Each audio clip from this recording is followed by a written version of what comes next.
Welcome to Commander Central, episode 316, and today we're going to pick the best cards at each of the first 10 mana values in Commander. I'm Dana. And I'm Chris. Chris, just you and I holding on the ship today. How you doing, man? I'm doing wonderful. Spring is finally here. It's sunny. It's nice out. It's got me a little bit energized. I'm feeling pretty good. Yeah, I should have been betting with people hardcore because no one believed me when I told them we're going to go from 40 and 50 degree days into like 80s, and apparently someone's telling me it's supposed to be like 80 something next week or something dumb. That switch got flipped very quickly.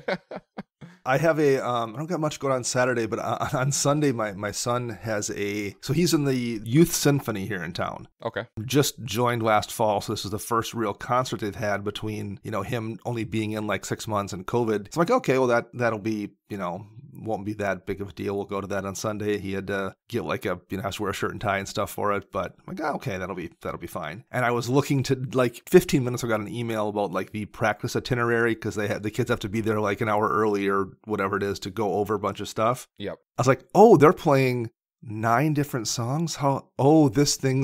It's like an hour and a half long. I'm like, oh no. Oops. It's one thing because I'm so used to at his age, a lot of the stuff we go to is like, 10, 15 minutes or something. I'm like, oh, I don't know if I'm quite emotionally ready to sit through an hour and a half of Youth Symphony. That's a lot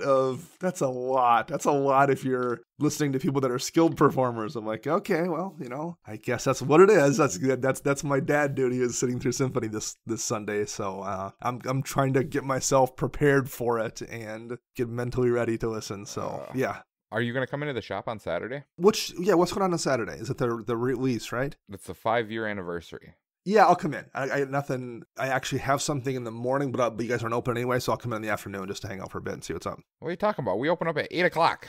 Oh, you do on this Saturday, really? Yes, we'll have a 3K tournament, and we'll have artist RK Post down and all that fun jazz. So. Nice. I knew Post was going to be. That's very cool. I'm going to come in at some point. I don't know when, but I'll definitely stop in. I should look and see if I have any cards in any of my decks I want to get Post to sign to. I keep meaning to do that, and I forgot. He has a bazillion cards, too. I know. So. Yeah, I know. Very cool. Yeah, I'll definitely come in. And it's Modern Tournament, right? Correct. I had debated playing in that, but I also have a band thing on Saturday as well as Sunday, solo and ensembles, but that's pretty quick to go to for him. That's like one song. That's 10 minutes. So yep. I'll go to that, and then I'll stop in for sure. Cool beans. All right. Hope you all enjoyed just listening to Chris and I plan our weekends. Right? The best kind of content. The real behind the scenes stuff. Well, I am curious how many people, it's opening weekend of fishing. I don't know if it's different in other states, but for Wisconsin it is. So I'm curious how many people are going to be out fishing. So yeah, that's a big deal around here, particularly if it's nice.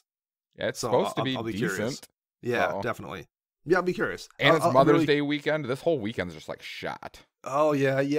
I had to go buy Mother's Day stuff yesterday, both for my wife and my mom. And then my mom's out of town. She's coming back tomorrow. So she's like, can you go pick up this for this person? So I had to do her Mother's Day shopping for her too. I'm like, oh. But I am prepared. I have all my stuff done. I'm set. Sweet. All right. If you out there in listener land want to share with us your weekend plans, how'd you go about doing that, Chris? Well, you can reach us on a multitude of social media platforms. You can find us on Twitter at CMDR Central. You can search us up on Facebook by searching CMDR Central. You can find us on YouTube by searching CMDR Central. And you can also find us online at cmdrcentral.com. And we just want to thank everyone who supports us, whether it's by listening or supporting us on Patreon. It means a lot. And even if all you can do is listen and click that like and upvote button, we really appreciate it. And for anyone who's wondering where Max is, it's not a health-related thing this week. He just was buried at work, and we've been recording over lunch for a while during the day, and he just did not have a lunch this week. So he had an outage at work that's been like a week long, and they've been scrambling all day every day. So he just didn't have time this week. So. Yeah, I liked his message for today. He's like, I only have 45 minutes, and it's the only time I even get to sit down and eat anything. It's don't worry about it, dude. We'll take care of it. Yeah, we got you, man. It's all good. Although him and I did go last night to see the Doctor Strange premiere at 7 o'clock show on Thursday. No spoilers. I just want to know, was it a good movie? Because I've heard mixed reviews that people are saying it's not good, and then other people are saying it's good. So I don't know. I liked it a lot. I thought it was really, really good. There was a lot of little kind of, fan service kind of things. Okay. And it wasn't maybe quite as much so as Spider-Man, but it was in the same territory. I had a lot of fun. I really enjoyed it. All right. I'll have to check into it then. Yeah. So yeah, we had a good time. So I just saw him last night, and actually we had dinner afterwards as well. So I hung out with Max last night, but he's back to the grind today. Yeah. So what we're doing here is we're looking at basically the cards at each mana value in Commander. And what we did is eliminate the most popular ones off EDH Rec, because it would be a pretty boring list if you just picked the most popular one. So we eliminated those. So we'll tell you what the most popular card is at each mana value, and then we'll tell you kind of what our picks are beyond that. I just thought it was an interesting thing to look at, and these kind of lists are kind of fun sometimes. So since it's just Chris and I, this is what we're going to be doing this week. Sweetness. So let's start with these 0 mana values. We're going to go 0 through 9. Mana Crypt. Yes, Mana Crypt is the most popular, and it's the most popular one among the 0 value ones too. I think it's the most powerful out of everything too. So yeah, that's the most popular one among those. And then I guess technically we didn't eliminate anything else, but for my own purposes, I just skipped all the 0 mana rocks too, because like it's a pretty straight line from Mana Crypt to, you know, Mox Diamond, Chrome Mox, Mox Opal. So I didn't cover each of those, but my pick, I guess, for a 0 drop, and we also went with true mana value. We didn't go with like, well, technically this can be free if whatever. Mm-hmm. Pact of Negation. There's a lot of decks where Pact of Negation is really, really important to keep you from losing. And I think, and we talk about things from the, you know, fairly normal Commander perspective, so we're not going to delve too much into CEDH stuff, but there is some overlap. And in that format, it's also super, super important. So like it's a really, really useful card if you are playing a combo deck, or if you're playing any kind of control deck in a lot of situations. Being able to cast that counter spell for basically 0 mana, even outside CEDH, that's just a really big deal. Yes. So my pick as a 0 drop, it's a card I run in at least one deck, if not 2. I think Max's maybe even favorite counterspell. He's got it in a bunch of decks. If he's playing blue, I think he runs Pact. So that would be my pick as a 0 drop for probably the most powerful one to play outside of these 0 drop rocks, I guess. Exactly. But I'm curious what yours is, Chris. I just lumped the 3 packs that are good all into one. So you got your Summoner's Pact, Pact of Negation, Slaughter Pact. I lumped it all into one because they're all played. They're all extremely powerful in their right, you know, situations and stuff like that. So I couldn't just pick one or the other. Sure. Because technically, in my opinion, Pact of Negation and Summoner's Pact are both equally as powerful, while Slaughter Pact isn't quite as strong. But the white and the red one are just trash. I hate both. Yes. I always kind of forget about Slaughter Pact. I've gotten blown out by Slaughter Pact pretty frequently when you're not ready for it. Yes. And it's also probably the easiest one to pay the tax on. Yeah, it only costs like 3 to pay or something like that. Yeah, it's really cheap. Like Pact is, you know, Pact of Negation, you want to save that for a situation where it's really keeping you from losing the game, because that's a good amount of mana to have to worry about. Pact of Negations, you know, that's what Heroic Downfall would cost you anyway. Mm-hmm. So, or Hero's Downfall, I should say. So that one's really efficiently costed among them all too. So yeah. All right, Chris. 1-drops. What do we got for 1-drops here? So obviously the number 1-drop rated ever is Sol Ring, which I don't believe exists in decks. I was waiting. I was like, I wonder what Chris was going to say about that.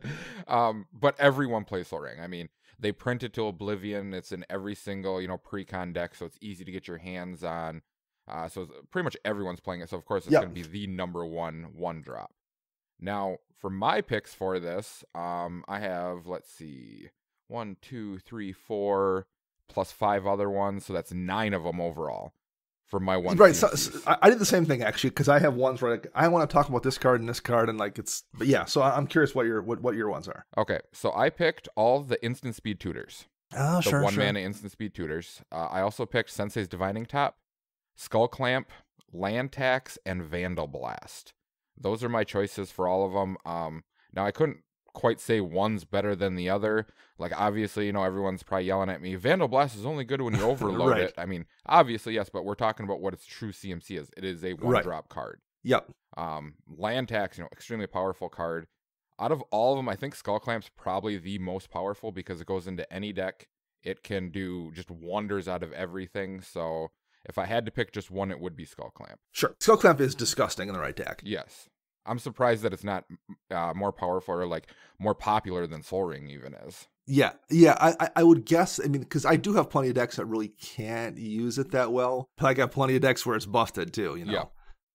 Yeah, this one was so the criteria I kind of tended to use because I have at each CMC I have multiple cards as well that I want to mention. But when it came to like picking one specific one that stands out, I tended to go with the cards that I've most frequently seen either just straight up win a game immediately, and not even like win a game because of the value it generates down the road. They'll like win a game when it hits the field very, very fast, or keep you from losing a game. Yep. And so Skull Clamp's great, if not outright busted in a lot of situations. But like, it's also one of those cards where usually it takes you a couple of turns to get there. Mystic Remora was one of the ones on the list. Like, it draws insane amount of value. It's super efficient. But again, like, it takes, if unchecked, it's going to draw you a bunch of cards. But it has a cap because it goes away because of the upkeep. And like, it itself is just going to enable you getting to that point. So the one I kept coming back to, and I guess I would maybe pair it and maybe have it be a pair of cards. Path to Exile on Swords to Plowshares.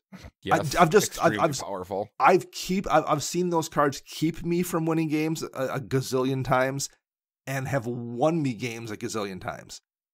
Just the amount of situations I've been in pods where those two cards at one mana have not just down the road or not just like in terms of long-term value, but like in that moment saved you or killed somebody else because you've removed that key blocker or whatever, just stand out at me as the things that do it just in the moment immediately. And I will say again this Tuesday, on Wednesday when I was streaming with EDH Recast, I went for a kill that was taken away by Swords to Plowshares. Like it just happens all the time. So yeah, those ones jump out. One, they're so efficient. Instant speed, it's exile, so it gets around everything. The downsides are pretty minimal. I mean, if I had to pick one, I would say Path is probably a little bit better. I've had situations where the Swords to Plowshares life has been kind of relevant, whereas like at the point in the game when you're using Path, usually the land usually isn't. But they're still both just blowouts. So huge cards, and those jump out at me. Chris, what's your 2-drop here? Well, so the number 1 card is Arcane Signet.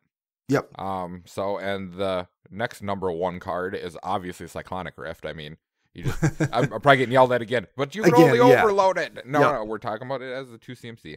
Cyclonic Rift is probably the most powerful 2 CMC card that there is out there. I mean, it just wins games. I mean, just period, the way it is. Yeah.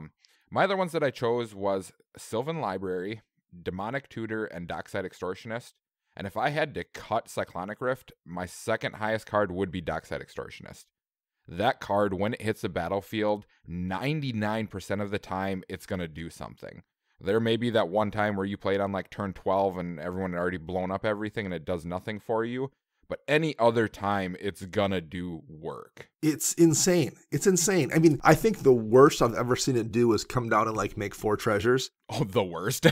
Right. So it's a dark ritual function. The worst I've ever seen it do is a dark ritual that you can save the mana for, and that like generates, sacrifice triggers if your deck cares about that. And like, that's worst case scenario. And I've so often seen it come down for like 12. I mean, it's just a dumb card. Yes, I agree. If it just said artifacts, it would be a dumb card. If it just went off artifacts and they came into play tapped, it would still probably be a ridiculous card. And the fact that it counts enchantments as well and they don't come into play tapped, card's crazy. And it's a goblin. Like, who decided to make it a goblin? Right, and it's a relevant tribe. Yeah. And I ignored like the actual guild signets and the talisman cycle and like mana rocks again. I ignored those because they're kind of obvious. And you mentioned Demonic Tutor and Rift. The only other one that you didn't say that I had on my list was Heroic Intervention. Oh, yeah, that one's for really kind good of the same reason, because I've seen it blow out games regularly, but probably not as much as Dockside. So yeah, Dockside again, it's just a blowout. Heroic Intervention is a card I love. Rift is a card I love, but I would probably lean into picking Dockside there as well.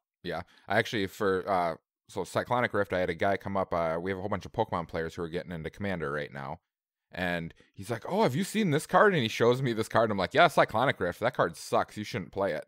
And he's like, "It's really good, though." I'm like, "No, it's not."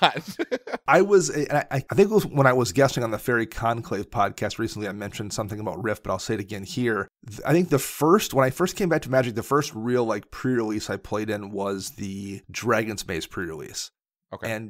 And you got some Guild Watch or excuse me, Gatewatch and some Return to Ravnica packs in that, I believe is how it worked, because it was a small set back in the day. Yeah, that's how they used to do all those sets, is that you got multiple or like packs from other sets as well. Yep. So I got a Rift in my packs because I think that was in the Return to Ravnica set, but I cracked it in that pre-release. And I got to turn, I had it in there. I'm like, well, it's a bad unsummon, and I didn't really pay attention to the overload cost. I'm like, oh, I'm never going to get to that point. Well, you do in a pre-release. Like, games regularly go 7 turns, so I had enough mana at one point, and the guy swung at me, and I'm like, I cast it, and then I had to, I called a judge, because I was like, this can't work this way, right? Like, it doesn't make all his things but his lands go away, right? He's like, yeah, no, that's what it does. And so, all right, and I did, so, and I won the game, and then I came home that night, and I just started playing EDH, and I'm like, how much is this card worth? I must have cracked like a $20 card. It was under $1. Yep. It was like under $1 at the time during the Dragon's Maze pre-release. So I'm like, oh, well, I guess I'm going to buy 4 of them because I'm going to clearly put this in every deck I ever make. But yeah, at one point in time, in that Ravnica, Return to Ravnica had been out for at that point 3 or 4 months. I think Commander just wasn't big enough then, and that's also a lot of mana for Standard, so that's why I didn't see much play. But at the time, I remember I picked up Rifts because I was just like, this card is insane. I think no one understands what's happening here. Yeah, I think that was about the time that Commander really started like picking up type of deal, where people started like to the point where I was playing with a friend, but we weren't even playing in a shop yet. Yeah. So like, it was, at least for me, it was new enough, and there were no Commander Nights even in town at the LGSs, so it was that early on. But yeah, that card is just bonkers. So we'll go to the 3-drops now.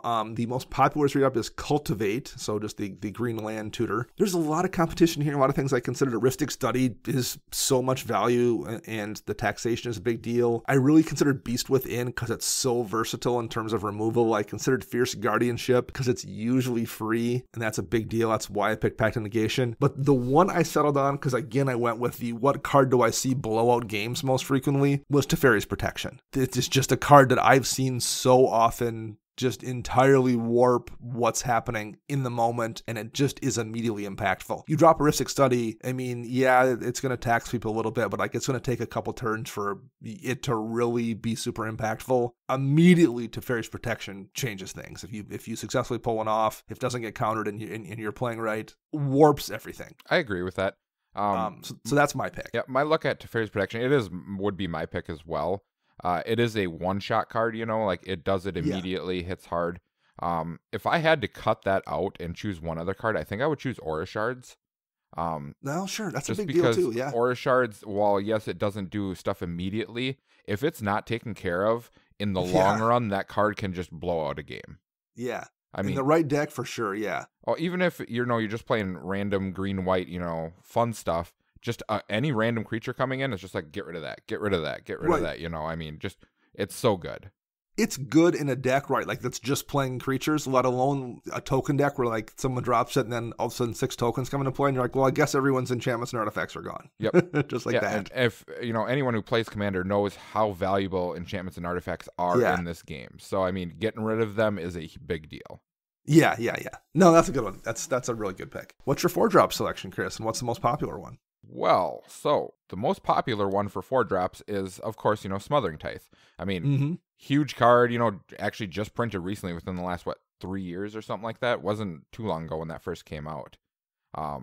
Beautiful card. I actually don't think I play it in any decks, honestly, my personal self. But for me, if I had to choose something, I think I'm going to go with the 4-drop Wraths.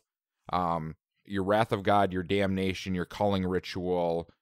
For the efficiency of these cards and what they do to a game, I think that they're probably the most powerful 4 CMC cards out there, because they change the game. The whole tide of the game, everyone's playing them in a deck. Culling Ritual just destroys like everything, It's a broken card. I hate that card with a passion. Haven't played it yet myself. I've had it played against me, so. Yeah, that card's fantastic. Those would be my picks. The other one I had on here was Akroma's Will, along with Vidalcan Orrery. I think they're both extremely powerful cards. Akroma's Will is super good, too. Yeah, it's a good call. But if I had to choose of them all, it would be the 4-drop Wrath of, Cycle or whatever they are. That's a good pick. That's a really good pick. I have a couple that I want to mention because I think they're secretly better than people realize. Seize the Day as a 4-drop, I think, is really powerful, and I've gotten blown out by it a ton. I always forget until it happens, but repeated reverberation lets you copy a spell twice. But the beauty of repeated reverberation is it's the next spell you cast. Okay. So the problem with like spells that copy spells is you spend your mana casting the thing that copies something and then you copy a spell. Like I said, I say problem, it's not that big of a problem. What's beautiful about repeated reverberation is it's the next spell you cast and it doesn't say this turn. So you can like before the end of your turn, repeated reverberation and no one responds and you're like, okay, untap. And then you have all your mana to do whatever crazy thing you want to do. Yeah, that is really good. That card's super good, but for whatever reason, this one was the toughest for me to pick something.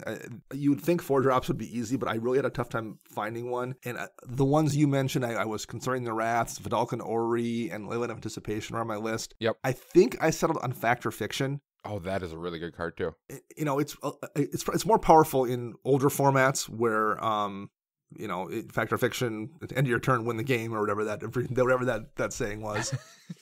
But it's still really, really good in Commander, and particularly in that the slot it falls into there, when you've played your first couple lands and maybe dropped a couple small things out into play, and it's like that turn 4 or 5 or something, you're like, I just need a little bit of gas. Being able to instant speed do that if you haven't needed to use your interaction, like before the end of your turn, I'm just going to get 2 or 3 cards into my hand and be ready to start all over again. It's really powerful. You make your opponents make choices and they almost always screw it up. And it's just at the right point in the game that always feels really, really good. There's been a lot of situations where I've felt like that's what's kept me going. I've dropped a bunch of stuff. I've done a bunch of things. And then like that turn 4 or 5 Fact or Fiction has what's powered me through to turn 6, 7, and 8. Yeah, I'm glad that you mentioned, about the opponent screwing it up, because I think that's what makes that card so powerful. Yes, yeah. I'm going to put it out there, about 75% of the time when you cast it and you flip the cards over, the people don't know what to choose, and they end up choosing wrong. Yeah, they split the lands up and they're like, well, I guess I'll give you this and this, and yeah, and you're like, the choice is almost always for you much easier than it was for them. Yeah, a lot of times I do it a 1-4 split because I'm like, I just don't want you to have this card, or if you want this card, that's what you get, but you're getting nothing else with it. Yep. So in the 5 slot here, Mirari's Wake is the most popular one. That's basically a mana doubler in Selesnya colors, and it gives your creatures +1/+1, so it just basically does all the things Selesnya wants to do. Really, really good card. I was a little bit surprised to see that be the most popular 5-drop. Me too. Yeah, but the 2 that I struggled with here, I would say in terms of raw power, Wandering Archaic is a crazy card, and I don't know who thought that was a good idea.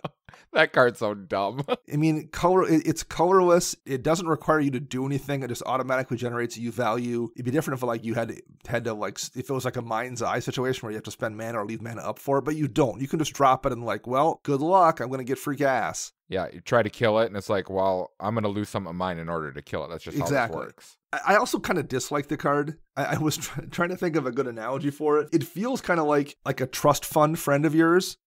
Like, you are the kid who has to get your part-time job and work your butt off so you can buy that car when you're 16, and that like trust fund dude pulls up in the brand new sports car his parents bought him for his 16th birthday, and you're like, you jerk, I had to bust my butt to get this and you just had it given to you. Yep. That's how I always feel when Wanderer Archaic comes down. Like, you don't gotta do anything and you just get a ton of value. It just does everything for you. Yeah, it reminds me of like a Blightsteel Colossus type of card where you just play it and it's just like, this card, win. Yeah, it is what it is. Do something about it. I don't have to do anything afterwards. The other one I did want to point out, because if I was, again, that's also, though, a value generator. Like, yeah, you got to deal with it or they're going to generate so much value you're going to lose. But if I were to pick the one card as a 5-drop that I think I've seen win the most games, I know what it is. Chandra's Ignition wins games. Just so many times. I've killed so many people with it, or I've gotten killed so many times by that card. It's an absolute blowout. And so if I'm going by that criteria, that's the one I want to throw out there, Chandra's Ignition. But in terms of like raw power, it's going to be Wandering Archaic. Agreed. Yep, I have Chandra's Ignition on mine. I have 2 other ones, and I didn't actually go with Wandering Archaic. I chose Elhamrite's Archive. That's drawing a great additional one. cards, doing other fun jazz with it. Another one is a new card, and it's called Lear, Disciple of the Drowned.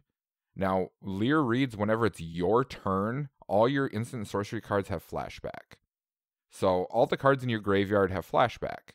So, I mean, it's in blue. I mean, it's what blue wants to do, so you're getting double value out of it, and it's on your turn, while yes, you don't get to flashback your counter spells and all that fun jazz, I've stated before that I think that this game needs to be played more at the sorcery speed. So you're playing it on your turn. So you're doing all the fun jazz on your turn, forcing your opponents to have to leave man open to stop you, type of deal. So those are my 2 picks. Those are both really, really good picks for sure. Yeah, good call there. 6 drops. Oh boy. The most popular was Merciless Eviction, which yeah, I can see that. That makes sense. This was tougher. Again, Atali Primal Storm is a card that I always feel like if someone drops Atali and swings, they've generated like 3 turns worth of value, and if it swings a second time, it's game over.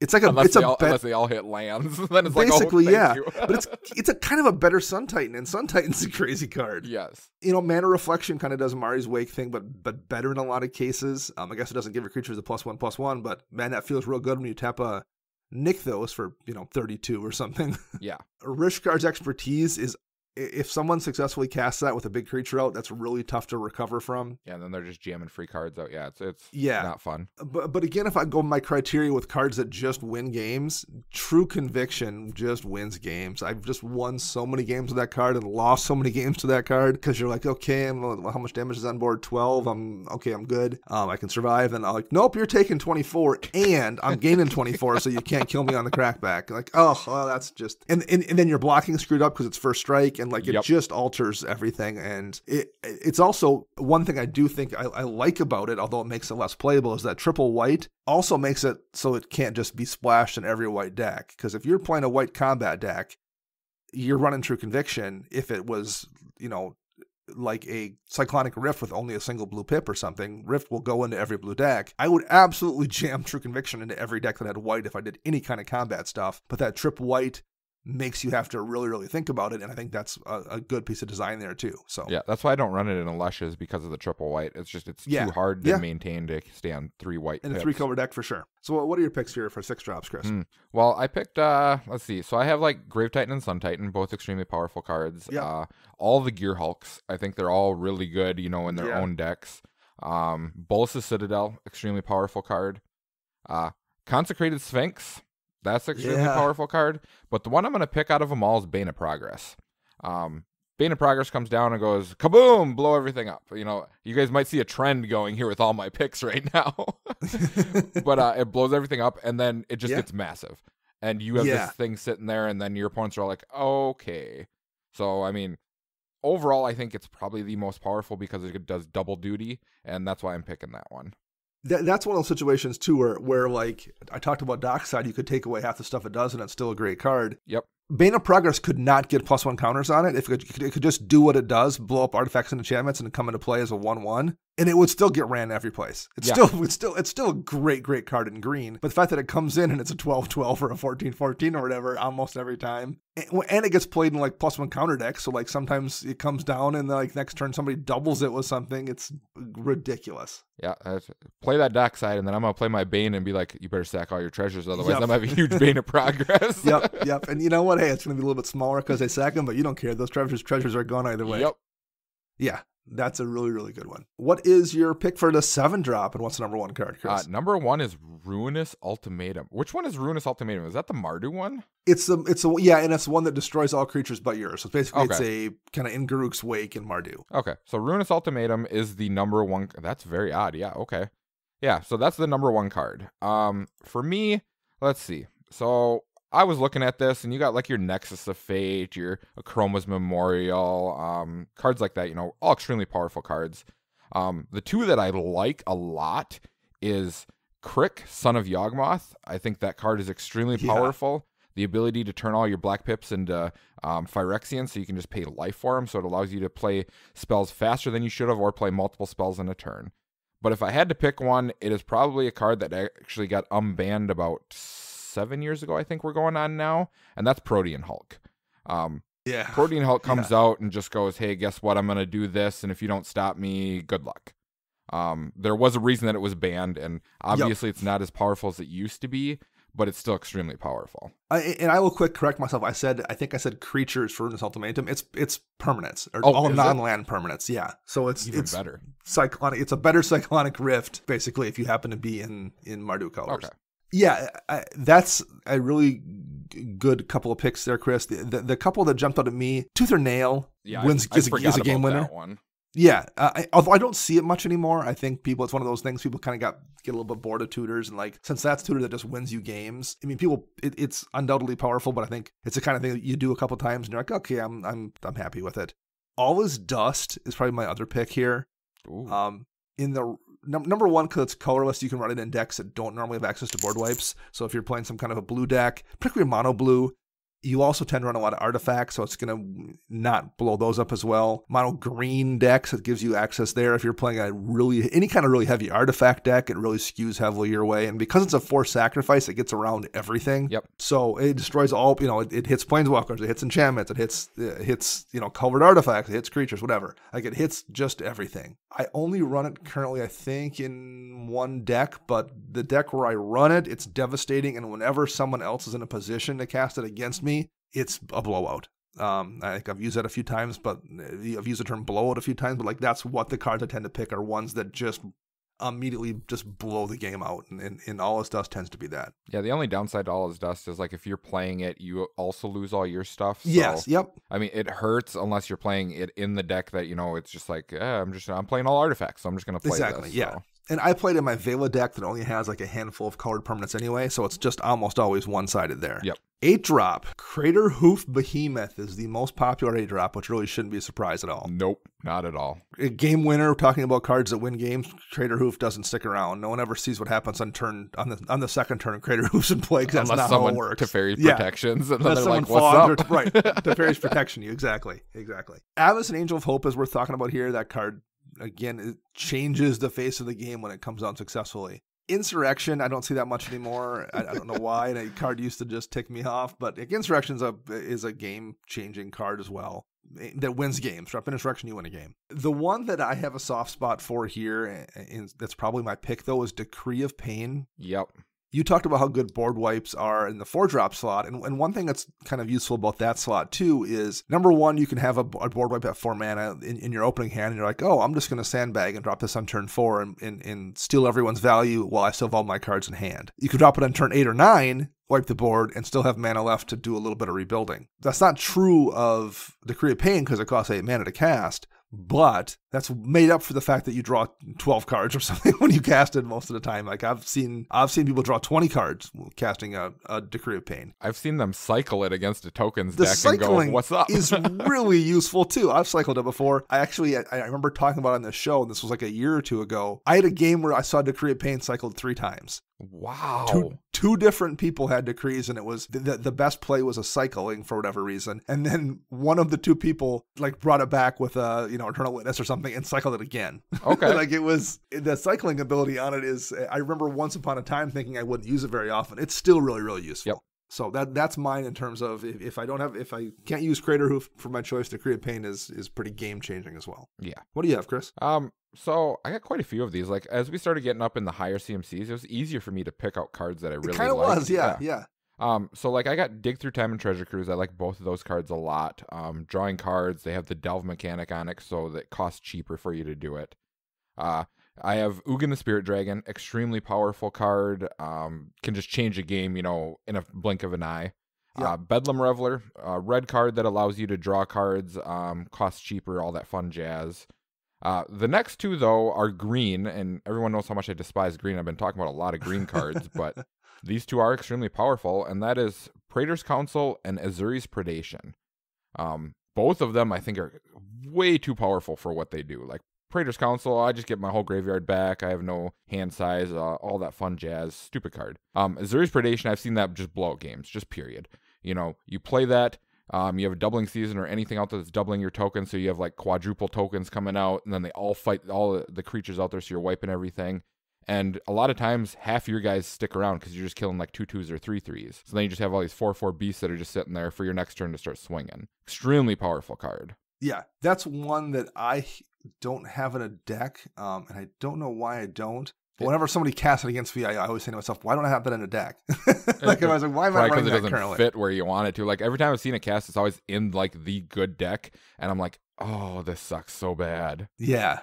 Yeah, I think it's one of the ones where, like, the couple decks I have it, I already have one or two big spells, like a Decree of Pain or something, and I'm like, what do I pull? I don't want to have a bunch of like 8 and 9 drops in this deck. Yeah, as I was looking through all like the high CMC cards, I was just like, you know what? I should just build strictly a ramp deck, and all I do is I just play like 8 drops. Like, that's my game plan, just because these are all awesome cards.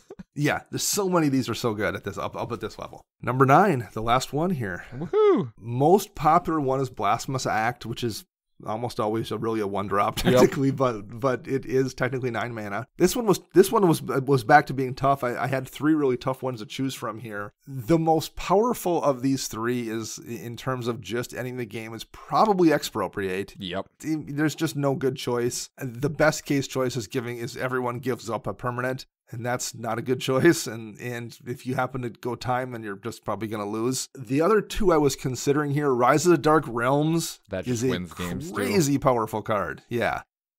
And again, it's like a lot of times the living deaths of the world, or like the reanimation graveyard stuff, you really kind of need to have a graveyard deck for that to at least be a game-winning play. Yep. That is not true Rise of the Dark Realms, because everyone's graveyard, it just doesn't care. It just gives you all the stuff, and you can just, I'm playing black and I need a win condition. Well, I'm going to put a Rise of the Dark Realms in, and now I have one. Like, it's that simple. If you just want a way to win a game and you're playing black and you're in a meta where things go long enough that you have access to 9 mana, you can win the game.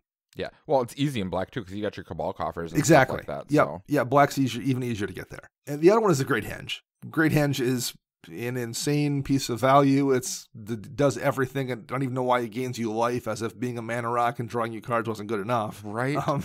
I don't know. And like Blasphemous Act, it has cost reduction on it too. It never ever costs the 9 mana. I think I've cast it for 5 once, and it's almost always for 2. Yes. So Great Henge is up there. And I will also note, for whatever reason, in a lot of these, we talked about some cards that are relatively inexpensive. That is not the case on one of the 9 drops. The 3 9 drops I all mentioned are all like $20 to $30, if not more in the case of Great Henge. Yeah. And Expropriate's pretty expensive now too. So Rise of the Dark Realms is the budget card here among that list, and it's by no means a budget card. So yeah, the 9-drop slot, for whatever reason, Blasphemous Act isn't particularly cheap either. So these are all pretty pricey. What did you have here, Chris? So of course, I had Expropriate and Great Henge. They are the top 2. So I actually went through and I looked at every single 9 CMC card that is legal in Commander, because I want to see what they all were. And sure. I actually came across 2 other ones that I found looked really good, and I don't think I've really seen anyone playing them too often. And that's Mnemonic Deluge and Clone Legion. For those of you that don't know, Mnemonic Deluge reads that you choose a instant or sorcery card in your graveyard, and you may cast it 3 times. Like, you cast like 3 copies of it or something like that. I think it's how the wording is. So, I mean, for 9 mana, yes, you're only, that's a lot of mana to invest into that, but 3 copies of something extremely powerful is just, that's awesome, in my opinion. Mm-hmm. And then Clone Legion reads, for each creature that an opponent controls, you create a token that's a copy of it. So if someone has a bazillion creatures out there, you play that, you copy their board state. I find it a much cooler way of doing it over like a cheesy Insurrection win or something like that, or a Rise of the Dark Realms type of thing. So you just, because you're making copies of them, you're still allowing them to play their game. But if you're in anything that's copy, like has doubles of tokens or anything like that, then you're just getting quadruple the tokens. It's just like for 9 mana. I mean, it's bonkers in my opinion. I'm surprised I don't see more people playing it. And it's not even reliant on, like, sometimes with these spells, it's like each creature target opponent controls something. You can copy your own stuff. Yep. I don't remember why I took it out of my Talrand deck, but in my Talrand deck, I almost always copied my own stuff, because I was like, okay, I'm going to, I'll cast this and it's going to make me a Drake. And then I'm gonna copy the 11 Drakes I have in play and my Docent of Perfection, and I guess Talrand, which will die immediately, but who cares? And next turn I'm gonna swing and I'm gonna literally kill everybody because I've made so much stuff. Yeah, it might just, you probably took it out because it's such a high CMC.